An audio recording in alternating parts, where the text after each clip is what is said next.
5.000 casos de COVID-19. Los expertos están preocupados por estas cifras y poco a poco el rebrote de marzo parece más una realidad. Desde el Ministerio de Salud ya solicitaron aumentar el stock de camas críticas ante el alza de casos de los últimos días.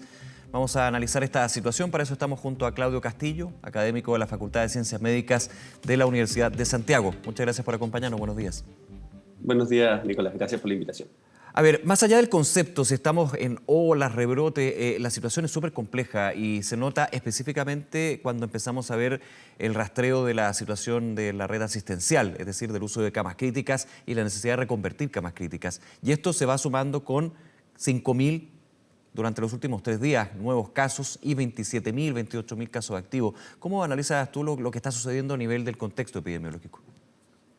Es una situación muy crítica, tal como tú lo planteas. Si uno mira los indicadores trazadores en términos de la cantidad de casos nuevos, que da cuenta de la circulación viral, y eso es muy alto. No teníamos más de 5.000 casos desde junio, 19, 20 de junio del año pasado.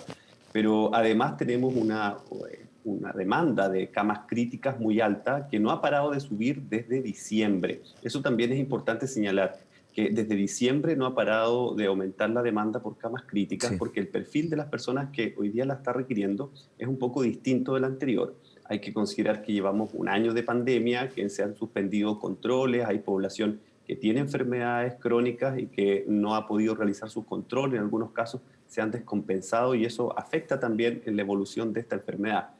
Por otra parte, tenemos los equipos de salud absolutamente agotados, mentalmente también afectados, cuando ven que los casos aumentan y que eso repercute un par de días después en la demanda por hospitalización.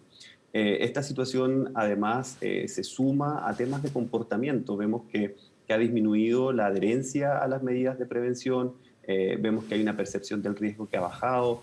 Más de 4 millones de personas usaron los permisos de vacaciones, eso es un quinto de la población de nuestro país. Por lo tanto, se suman distintos factores que hacen que estemos en una situación muy compleja y que además va a ser muy difícil, no imposible, por cierto, pero muy difícil lograr el mandato del Ministerio de Salud de reponer en un 100% las camas críticas que se tuvo en el peor momento del año pasado. Por lo tanto, el llamado obviamente es a mantener todas las medidas de prevención, sobre todo si uno vive con personas que tienen algún riesgo de agravarse y además todavía no han sido vacunadas. Claudio, durante el fin de semana el ministro de Salud, Enrique París, dio un dato que es bien decidor de lo que está sucediendo a nivel de dónde vienen los contagios. Indicaba que, con cifras del DEIS, por supuesto, el 66% de los nuevos casos en el último tiempo se debían a aglomeraciones y de ese 66%, sobre el 80%, no recuerdo bien la cifra, era por reuniones sociales y familiares. Ahí está el centro, ¿no? Tú también lo ves de esa manera, porque está la gran duda también cuando se dice hay que hacer mayores restricciones a el comercio, a distintos lugares, pero parece que el foco de los nuevos casos se está dando en lugares donde uno siente esta falsa seguridad.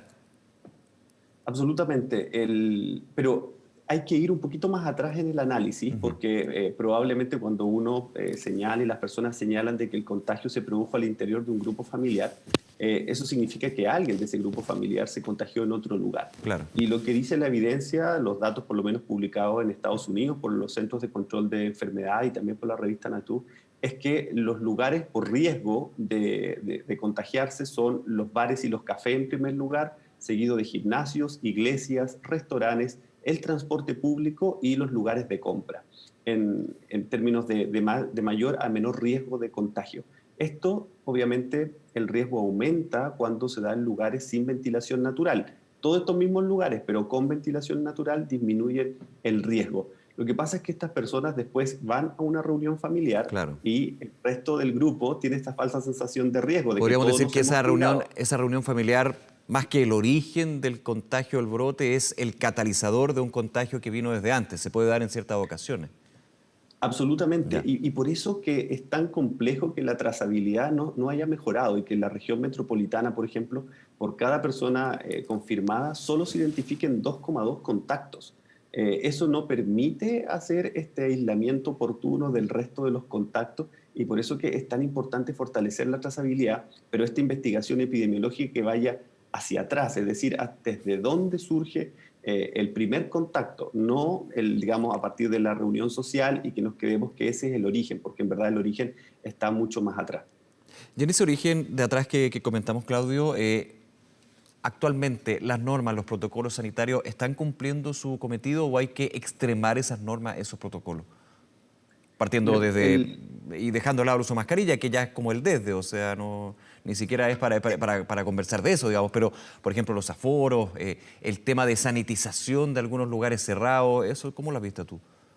Mira, el desde son el uso de la mascarilla, mantener la distancia física del resto, es decir, evitar las aglomeraciones cuando se pueda, porque a veces este consejo puede parecer ridículo para una persona que se tiene que subir al metro o Claro. a una micro y obviamente no hay cómo mantener esa distancia.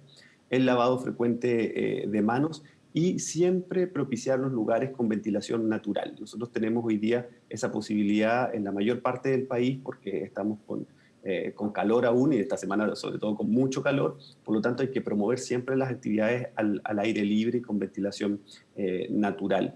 El punto es las otras medidas que están fuera de nuestro alcance, ¿no? Yo puedo mantener esas medidas de prevención, pero hay otras que no dependen de mí y ahí en esta situación crítica la cuarentena siempre es la última opción y hay que siempre tenerla como última opción por una serie de efectos negativos que genera.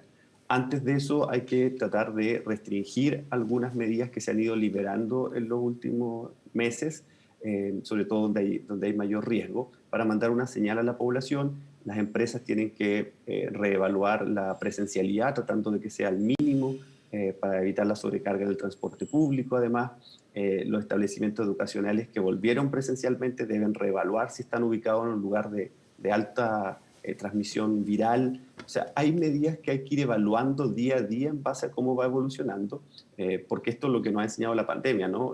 Es absolutamente cambiante y debemos irnos adaptando a lo que va ocurriendo en el territorio en el que estamos. Desde el gobierno se ha apuntado al relajo, por poner un concepto para lo que está sucediendo con estos datos que son tan complejos. ¿Tú crees que la vacunación masiva, que ha sido exitosa, que sigue su curso, que va mostrándonos un futuro que puede ser algo más promisorio, más optimista, pese a esta pandemia que va a acompañarnos todo el año, tiene algo que ver con ese relajo? ¿Se nota eso o más bien va por otro carril esto? Yo creo que el conjunto de ciertas medidas que llevaron a tener cierto optimismo a las autoridades en algún minuto y a transmitir solo ese optimismo son también responsables de esta cierta disminución de la percepción de riesgo, ¿no? Ujú. Lo de las vacaciones, cuando Sí. se justificaba el permiso y no se tomaron medidas incluso para el retorno, ¿no? Ni siquiera se recomendó que las personas fueran a la búsqueda activa de casos para el retorno a la región metropolitana, donde salieron 2 millones de personas. Pero además el tema de la vacunación, y hay que hacer la distinción porque los países que hoy día están teniendo un resultado muy evidente de la vacunación, vacunaron o incluso todavía acompañados de un confinamiento estricto. O sea, así lo hizo Israel, así también Gran Bretaña, parte de España, también lo hizo con un confinamiento estricto. Entonces nosotros estamos vacunando, pero sin confinamiento estricto, y por lo tanto los grupos de la población que han sido vacunados y que ahora ya van teniendo la segunda dosis, vamos a empezar a ver en los próximos días el efecto en esos grupos. Pero además son los grupos que más se cuidan. Si las personas mayores hoy día son las que más se Claro. cuidan. Los contagios están concentrados en mujeres entre 25 y 29 De años hecho, y en hombres ha entre 30 bajado y la edad, 34. no solamente de promedio, la edad promedio de contagios, sino también, desgraciadamente, la edad de personas que llegan a ser hospitalizadas en unidades de cuidado intensivo. O sea, eso también es un indicador de que el primer grupo que se vacuna, el que siempre se ha cuidado más, obviamente es el más vulnerable cuando se contagia. Exacto. Al día de ayer el 41% de las personas que estaban en cama crítica tenía menos de 60 años. Ujú. Eso hace un mes y medio atrás era un 32%. Es decir, además ha ido aumentando progresivamente la proporción de personas menores de 60 años que llegan a las UCI y que se complican rápidamente. Por lo tanto, ahí también se está generando esta presión en la red asistencial es una red limitada, también eso hay que considerarlo, que está atendiendo COVID y también no COVID, y están muy extenuados por este año que ha sido muy complejo, con turnos muy largos, y además está esta percepción, ¿no?, de que los equipos de salud hacen un esfuerzo tratando de salvar vidas, y en las calles hay relajo, no hay uso de mascarilla, no hay medidas de prevención, las actividades sociales se han aumentado, la adherencia al toque de queda ha disminuido. O sea, tenemos que mandar una señal de que la vacunación nos va a dar un resultado en el mediano largo plazo. Hoy día tenemos que mantener las medidas de prevención y mejorar la trazabilidad. Y agregar un dato súper importante es no minimizar los síntomas y signos, que la consulta sea inmediata, y en caso de los padres que tienen niños que están yendo a establecimientos educacionales, chequear día a día cualquier síntoma y signo y evitar que los niños vayan. Un niño no debería ir si tiene fiebre, por ejemplo, a un establecimiento educacional, en ningún caso. Recordemos eso, Claudio, creo que es súper relevante y pensando también en aquellos niños que están yendo a clases presenciales. ¿Cuáles son los síntomas que tienen que, más que nunca, prendernos la alerta? Que en situaciones normales diríamos, bueno, tiene un pequeño resfriado, un poco de tos, pero aquí cuando tiene que ser una señal de preocupación y de monitoreo constante para efectivamente ver si lo mando o no a las clases, si es el caso, si está yendo a clases presenciales. Lo primero es decir que como el virus que más está circulando es COVID, siempre hay que pensar que puede ser COVID, digamos, Claro. cualquier síntoma asociado en términos de fiebre, en términos de dolores de cabeza, dolores de cuerpo, por ejemplo, y la pérdida de gusto, de olfato, que son estos más raros que asociados a COVID, pero lo más típico es la fiebre, bueno, la tos, dificultad respiratoria, dolor de cabeza, dolor de cuerpo. Cualquiera de esos síntomas hay que siempre sospechar de COVID, no minimizarlo, y es preferible que alguien se tome una PCR y esta salga negativa, pero descarte ese riesgo en su minuto, que se quede con la duda y pueda mantener vida social. Por eso es tan importante, creo yo, es que se comunique eso a los padres, y en el retorno a clases yo diría que eso faltó. Faltó esta comunicación masiva de qué es lo que hay que chequear antes, de que los niños vuelvan a clases, lo que se debe, el chequeo diario que se tiene que hacer, las medidas, las conversaciones que hay que tener también con los niños.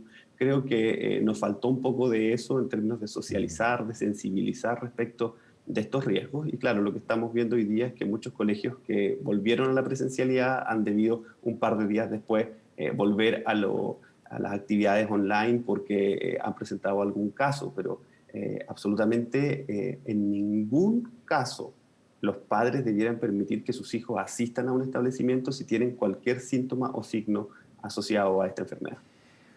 Claudio Castillo, nuevamente muchas gracias por conversar con nosotros esta mañana. Que esté muy bien, buen día. Gracias, Nicolás, a ti, que tenga buen día. Hasta luego, chao.